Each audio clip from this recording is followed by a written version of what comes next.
आजकल सबार बाड़ीतेई सप्ताहे प्राय 2-3 दिन चिकेन होयेई थाके और रेस्टुरेंटेर मतो चिकेन बारबिकिउ जदि बाड़ीते बानानो जाए एकटू स्वाद बदलेर जोन्नो ताहले केमन हय।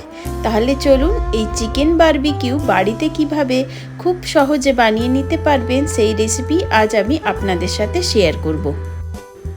चिकेन बारबिकिउ बानानोर जोन्नो आमी एखाने ब्रेस्टेर पिस और लेग पिस निये नियेछि एकटू बड़ो साइजेर और एर ओपरे प्रथमे आमी अर्धेक लेबुर रस माखिये निलाम। आमी एखाने 500 ग्राम मतो चिकेन नियेछि और सेई जोन्नो आमी एखाने 2 बड़ो चामच टक दई एखाने प्रथमे आमी चिकेनेर गाये भालो करे माखिये दिচ্ছি। टक दई माखिये नेবার पर आमी एखाने এই সুহানা বারবিকিউ চিকেন মশলা ইউজ করব আজকে রেসিপিটা বানানোর জন্য।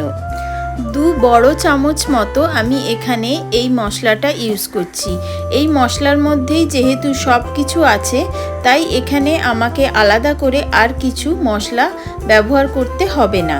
পুরো মশলাটা আমি চিকেনের গায়ে ভালো করে মাখিয়ে দিচ্ছি। আর চিকেনের গাগুলো আগে থেকেই ছুরি দিয়ে চেরা আছে তাই মশলাগুলো খুব সহজেই চিকেনের মধ্যে ঢুকে যাবে। চিকেনটা ম্যারিনেট করে রাখার পর আমি প্রায় 1-1.5 ঘন্টা ওটাকে ওইভাবেই ছেড়ে দিয়েছিলাম। এবার 2 ঘন্টা পর আমি রান্নাটা শুরু করলাম। প্রথমে ফ্রাইং প্যানে কিছুটা সরষের তেল দিয়ে দিয়েছি আর তার সাথে 1 চামচ মতো আমি ঘি অ্যাড করেছি। এবার ম্যারিনেটেড চিকেনটা একের পর এক গরম তেলে আমি দিয়ে দিচ্ছি। এরপর এটাকে একটু নাড়াচাড়া করে ঢাকা দিয়ে প্রায় 10 থেকে 15 মিনিট হতে দিতে হবে। 10 থেকে 15 মিনিট পর ঢাকা খুলে চিকেনটা ঠিক এই রকম হয়ে যাবে। জল একদম মরে যাবে আর চিকেনও সেদ্ধ হয়ে যাবে আর গা থেকে তেল ছেড়ে যাবে। এই সময় আমি ওপর থেকে একটু বাটার ব্রাশ করে দিচ্ছি। বাটার ব্রাশ করলে চিকেনটা ভেতর থেকে খুব জুসি থাকবে আর ভালো একটা ফ্লেভার পাওয়া যাবে আর একদম টেস্টটা রেস্টুরেন্টের মতোই হবে।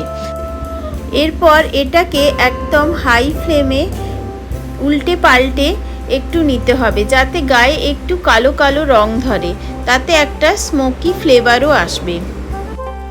এইভাবেই বাড়িতে রেস্টুরেন্ট স্টাইলের বারবিকিউ চিকেন খুব সহজেই আপনি বানিয়ে নিতে পারবেন।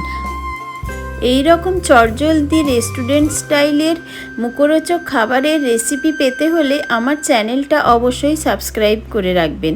আর রেসিপি যদি ভালো লাগে তাহলে একটা লাইক দেবেন আর কমেন্ট করে জানাবেন রেসিপিটি কেমন লাগলো। বারবিকিউ চিকেনটা আরও বেশি মজাদার করে তোলার জন্য আমি এখানে কিছু পেঁয়াজ গোল গোল করে কেটে রেখেছি আর ওই ফ্রাইং প্যানে যে যতটুকু বাটার আর তেল পড়েছিল সেটাতে একটু পেঁয়াজগুলোকে অল্প নুন দিয়ে আমি নাড়াচাড়া করে নিয়েছি আর সাথে বানিয়ে নিয়েছিলাম গ্রিন চাটনি। খাবার সময় অবশ্যই ওপর থেকে একটু লেবুর রস ছড়িয়ে নেবেন। স্টার্টার হিসাবে তো এই রেসিপির কোনো তুলনাই হয় না। এছাড়াও এটা ফ্রাইড রাইস অথবা সিজওয়ান রাইস বা পরোটার সাথেও ভীষণ ভালো লাগবে। অবশ্যই এটা একবার বাড়িতে বানিয়ে দেখবেন। 15 থেকে 20 মিনিটের মধ্যেই এই বারবিকিউ চিকেন রেডি হয়ে যাবে। রেসিপি কেমন লাগলো অবশ্যই কমেন্ট করে জানাবেন। ভালো লাগলে একটা লাইক শেয়ার আর সাবস্ক্রাইব করে আমার পাশে থাকার অনুরোধ রইল। দেখা হবে আবার একটা নতুন ভিডিওতে। টাটা।